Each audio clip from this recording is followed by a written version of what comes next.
They really been trying to get to that P crazy life, not just all down in the grass. So it must be coming. It's Monroe? Huh? No, I train everything from Yorkies to whatever you got. Tack train?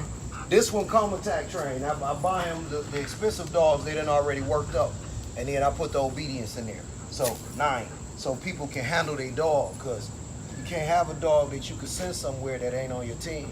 So more than teaching the dog, I teach people how to communicate with the animal, so you do better. Right. That's why I was asking you all. Say I don't know if people ask you the questions I was asking. Yeah, I mean I train my own dog, like show train and regular work, sit, all that. Mm-hmm. Now I don't know how to call the dog off once I get him to attack though. Now the thing about it that is, you got to work. Everything starts right here in your thumb. Mm-hmm. If you ain't started it in your thumb, right. You really don't have. You see how I keep working this leash? Uh-huh. I got this. This is my dog. That ain't nothing but a picture of a dog. Because when I move this, so the way you learn how to get them off is same principle. We started on leash.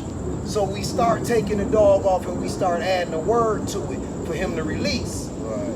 We make sure that works where we can handle him. We're not grabbing collars and doing all of that. We make sure that it works where we've taught him the obedience. The line in is your line in. Mm-hmm. So then once you got it good on the release, then just like everything else, off leash never comes first. Okay. And all these people with their dogs following them around and doing all that stuff, the dog is following you because the dog wants to follow you. Right. That's not obedience. Right. And people say, well, I got control. I don't need to use a leash. You're a fool. Right. Because this is the only way to build a line of communication. It's a line of communication. Right. When my dog do something wrong, I give a little pull. Then I use my verbal at the same time so the dog understands what the pull was for. Right. If you don't start off with that, if you just start off with verbal, but that dog care about what you're saying. Right. It don't know what you're talking about. Right. It ain't got no idea what's going on here. So you teach it what you're talking about. And you can't teach it unless you can reel it in right now. Right. So the dog over there doing something, I'm talking. What that mean?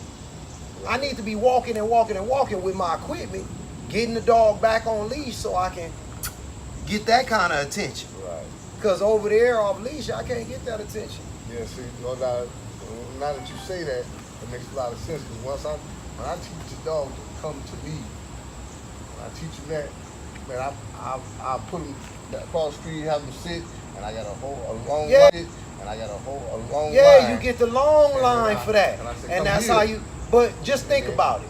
Everything that your dog has learned from you for real was done with this leash. It was. Because the only way you can seal it in is to praise. No.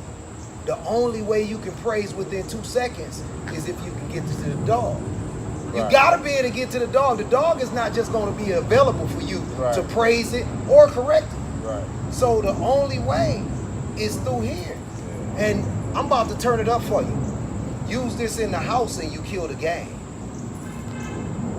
Use that in the house. I never thought about using a leash in the house. Why wouldn't you use your leash in the most comfortable place for you and your dog? In the place where you want it perfect.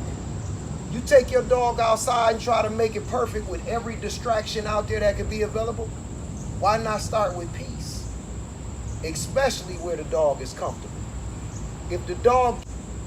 Especially where the dog is comfortable. If the dog gets to go in another room without you, you fail. Yeah. Because now you're doing it the hard way out here. But see, but with show training though, you got to have distractions.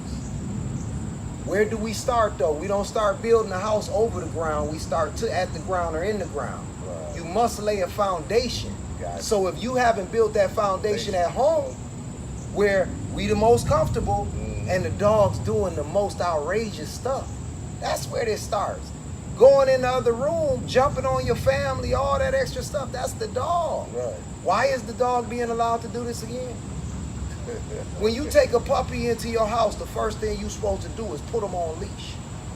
Even if they dragging it. Connectivity.